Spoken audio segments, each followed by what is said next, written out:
tayangannya mengenai kombinasi makanan yang sehat ataupun tidak sehat. Betul. Ya katanya ya kan. Nah makanya itu kita sekarang sudah menghadirkan Dr. Samuel Utoro, spesialis gizi klinik. Halo dokter. Halo.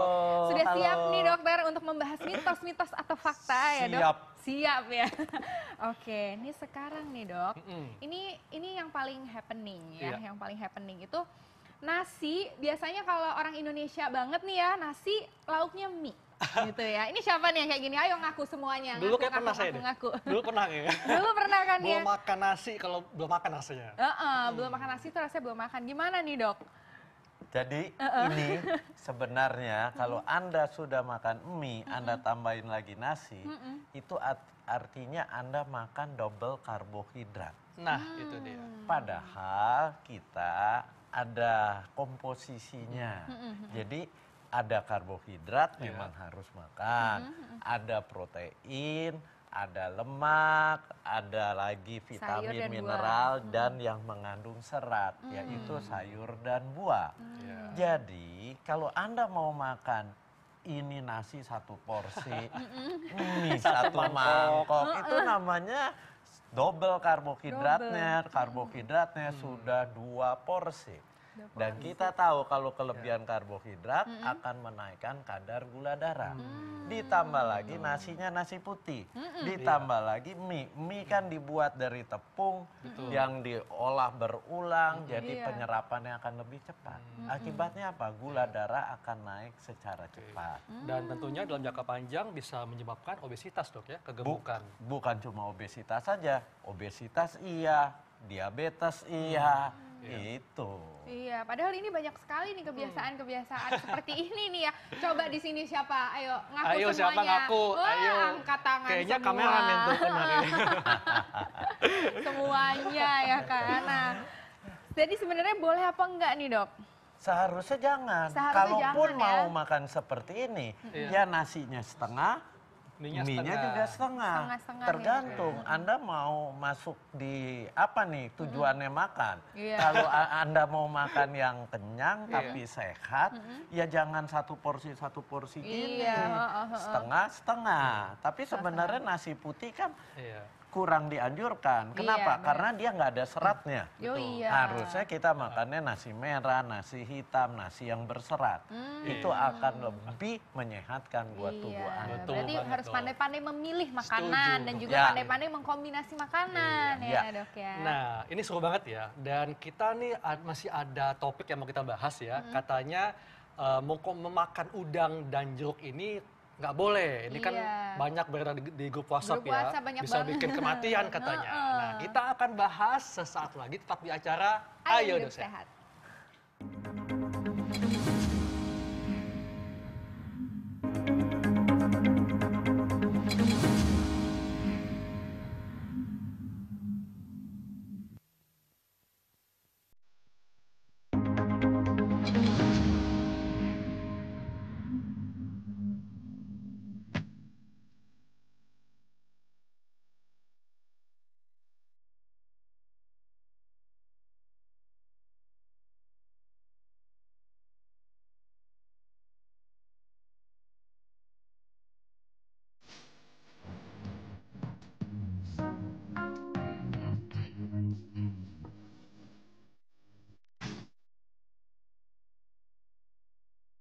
Iya, kita masih membahas tentang kombinasi makanan ya. Iya.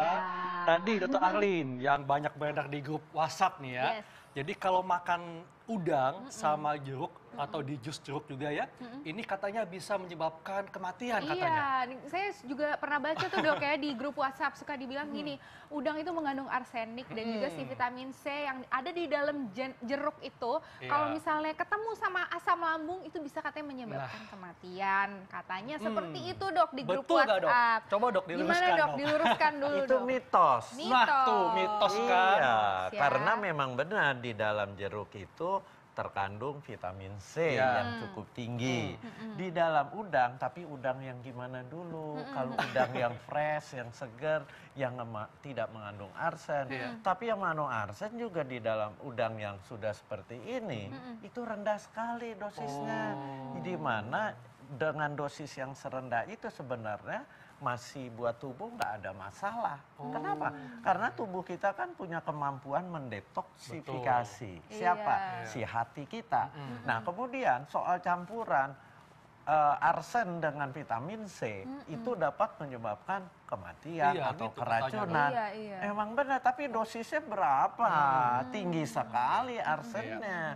Bukan dengan dosis yang ada di bahan makanan gini. Iya, iya. Dia baru akan bereaksi kemudian menyebabkan kematian. Memangnya Anda mau makan udang satu Iya, ya, karung? 1 ton gitu. Nggak mungkin ya, nggak Dok, ya. mungkin Oke, juga. jadi ini nggak benar, Dok, Jadi ya? nggak benar. Ini benar-benar mitos. Jadi Mitos, tidak ya. sebabkan apa-apa Nggak selama apa-apa. rendah sekali, Dok, ya Iya, arsenik. Iya. Memang rendah kalau ya. dari bahan makanan ini. Yang bisa keracunan kan kalau dia diekstraksi, Ekstraksi baru. dibuat Heeh. arsennya dosisnya Oh, tinggi. berarti ini kalau misalnya dapat grup WhatsApp gitu ya, jangan dikirim lagi ya, jangan ditelan bulat-bulat ya, stop Difilter udah mata dulu. rantai mitos-mitos itu. Oke, selanjutnya nih. Ada nih mitos fakta yang beredar di masyarakat.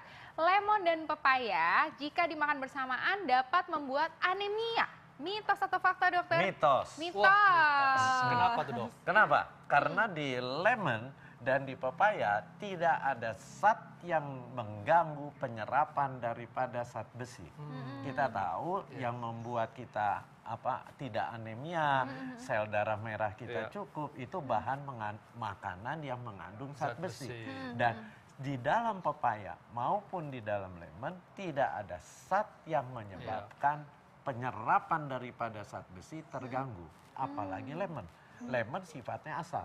Dengan sifat asam itu justru dia membantu penyerapan Iya, makanan yang vitamin C mengandung ya, Dok, zat ya. besi. Oh. Makanya ada orang kebiasaan Iya. kalau pagi itu minum jus jeruk. Tujuannya apa? Ya itu mencegah anemi supaya penyerapan zat besi dari bahan makanan setelah minum jus jeruk itu akan lebih bagus. Oh Gitu, iya, Dok, jadi ya. sebelum makan daging, sebelum makan brokoli, kita minum dulu jus jeruk gitu ya, Dok ya. Oke, Iya, Dok, lanjut. ada juga nih, kalau kopi susu udah biasa ya, tapi ini ada yang mengkombinasikan teh dengan susu. Ya. Nah, tapi katanya kombinasi teh dan susu ini dapat meningkatkan tekanan darah dan risiko penyakit jantung, Dok. Ya. Ini fakta atau mitos? Itu juga mitos. Mitos. mitos. Kecuali Anda yang menyebabkan tekanan darah meningkat itu sebenarnya yang di dalam teh itu kafeinnya. Iya. Teh juga mengandung kafein, tapi dosisnya memang sepertiga daripada kopi. Tapi kalau dia minum tehnya, teh yang kental, tehnya banyak sekali, itu bisa tetap meningkatkan tekanan darah. Jadi soal kombinasi teh dengan susu, apakah dapat meningkatkan tekanan darah? Tidak, nggak akan terjadi seperti itu selama minum tehnya yang biasa. Jangan yang terlalu kental, Langsung jangan banget, terlalu langsung banyak. Iya dong, mau nyeduhin buat suaminya kan ini teh susu. Gitu Iya, ya. ini teh atau susu ya? Oke, ini ngomong-ngomong soal susu nih, Dok. Ya. Depan kita sudah ada susu dan ini juga Kan? banyak yang Ya. beredar bahwa kalau katanya kalau minum obat nggak boleh pakai susu. Ini mitos atau fakta nih? Ini juga mitos. Mitos. Mitos. Hanya ada beberapa obat yang memang penyerapannya akan diganggu Iya. oleh si susu. Tapi kalau obat yang lain sebenarnya nggak masalah. Obat apa yang diganggu penyerapannya oleh Iya. susu itu? Yang diganggu adalah golongan antibiotik tetrasiklin. Itu udah zaman dulu Iya. tuh antibiotik Iya, udah jarang juga ya tetrasiklin. ditemukan Sekarang udah sekarang jarang ya, Dok, juga. ya. Nah, kalau diminum dengan susu itu penyerapannya Lebih lambat. akan lebih lambat dan lebih sedikit. Jadi akan Efektivitas terganggu. obatnya memang terganggu. Iya. Tapi sejauh ini berarti cuma itu aja, Dok ya? Iya, nggak masalah. masalah. Silakan aja. Kalau minum obat dengan minum teh, Dok, gimana? Minum obat Dengan teh? nggak apa-apa juga, nggak masalah. Tapi ada satu sebenarnya yang akan terganggu, tablet kalsium. Tablet kalsium jangan diminum dengan Teh. teh. Teh. Karena dia akan diganggu oleh siapa? Di dalam teh itu kita tahu ada kafeinnya, Betul. ada tebainnya, ada oksalatnya. Nah itu yang akan mengganggu penyerapan suplemen kalsium Anda. Jadi dengan kopi juga nggak boleh, Dok, ya? Minum tablet kalsium dengan Ya, kopi. karena kopi itu kan kafeinnya tinggi. Tinggi, ya. Lebih tinggi lagi ya. Oke. Nah, next kita masih punya mitos atau fakta. Makanan makanan tinggi kandungan protein sulit untuk dicerna, mitos atau fakta? Jadi gini, kalau pertanyaannya sulit untuk dicerna, itu fakta. Tapi apakah dia akan mengganggu proses pencernaan? Tidak. Kenapa? Karena ada urutannya tuh bahan makanan untuk dicerna di lambung. Apa urutan yang paling cepat lewat? Adalah karbohidrat. Karbohidrat dicernanya cepat, hanya sekitar 1 sampai 2 jam. Kemudian protein, lebih lama, 3 sampai 4 jam. Nah, yang terakhir sebenarnya yang paling sulit untuk dicerna adalah si lemak. Makanya Anda kalau makan tinggi protein, makan tinggi lemak, itu kenyangnya akan lebih lama. Betul, Dok. Tapi itu bukan terjadi suatu proses pencernaan yang mengganggu pencernaan, tidak. Tapi proses mencerna di lambungnya dia lebih lama. Jadi pada tahapan pencernaan mekanik namanya. Mekanik itu penggerusan oleh dinding lambung. Nah, tapi begitu dia sudah turun ke usus ya sama semua.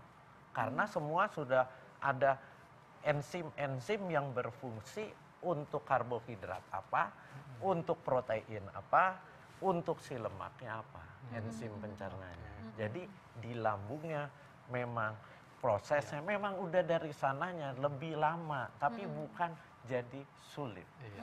Jadi sudah dari sananya, Dok, ya, sudah seperti itu ya. Oke. Nah, mungkin dokter bisa kasih tips nih, Dok, untuk para pemirsa hidup sehat untuk mengkombinasikan makanan. Ya. Silakan, Dok. Jadi kombinasi makanan itu harus lengkap. Lengkap itu artinya apa? Harus ada karbohidrat, tapi karbohidrat kita tahu yang sehat adalah karbohidrat kompleks. Kompleks itu dia mengandung serat. Sehingga penyerapan karbohidrat itu gula. Penyerapan gulanya akan lebih lambat. Sedikit-sedikit. Kadar gula darah naik pelan-pelan. Kedua, dia harus mengandung protein. Protein itu sangat berguna bagi tubuh kita. Untuk apa? Untuk regenerasi sel, untuk bangun dan memperlama proses pencernaan. Ketiga, lemak. Nah, tapi lemak yang sehat. Apa tuh, Dok?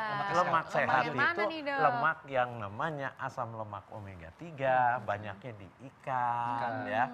Kemudian asam lemak omega 6 seperti di jagung, di kedelai, kemudian asam lemak omega 9 di apa? Di olive oil, di buah alpukat, di kacang-kacangan. Nah, itu harus cukup banyak. Jangan lemak yang jelek. Yang jelek apa? Minyak gorengnya makanannya direndam di dalam minyak yang berlebihan. Udah gitu minyaknya dipakai berulang kali. Kemudian santannya yang dimasak dipanaskan dengan waktu yang lama. Kemudian lemak-lemak daging apa. Nah, itu lemak-lemak yang jelek. Tapi itu sudah 3 makanan utama, ditambah lagi apa? Serat. Serat adanya di mana? Di buah dan sayur. Nah, di samping serat buah dan sayur bagusnya mengandung apa? Vitamin, mineral, dan yang bagus lagi dia mengandung antioksidan. Yang namanya zat warna buah, zat warna sayur, itu yang disebut phytochemical. Sangat berguna bagi tubuh kita. Jadi makanan harus seimbang, makanan harus lengkap. Itu kandungannya. Nah, Dok, kalau gitu apakah ada nih makanan-makanan yang sebaiknya tidak dikombinasikan atau dimakan bersamaan? Sebenarnya nggak ada. Makan aja contoh. Anda makan buah. Katanya makan buah harus duluan. Enggak begitu. Mau makan buah duluan, mau makan buah sambil makan. Anda makan nasi, terus makan lalapannya buah mangga muda. Silahkan aja. Apa-apa, Dok, ya? Setelah makan juga makan buah, makan aja. Kenapa? Karena semua makanan prosesnya akan ditampung dulu di lambung. Bukan dimakan langsung turun ke usus. Nggak ada cerita. Itu semua ditampung di lambung mengalami proses pencernaan namanya pencernaan mekanik. Digerus. Dicampur dengan asam lambung, digerus, dia akan jadi bubur. Bubur itu namanya kime. Nah, bubur itu yang akan turun perlahan-lahan melalui pintu yang namanya sphincter pylorus. Itu akan buka tutup sendiri pelan-pelan. Nah, jadi nggak ada cerita makan ini nggak boleh ini. Orang di lambung juga dicampur. Jadi Pokoknya semuanya ujung-ujungnya boleh. bakalan dicampur tuh ya dok Campur ya. aduk. Jadi boleh aja dikombinasikan bersamaan makannya, tapi ingat nggak boleh berlebihan ya. Iya, Ya. dan juga harus menu yang lengkap ya dok Ya. ya, Setuju. yang Ya. harus adekuat, yang harus Betul bernutrisi sekali. tinggi ya dokter ya.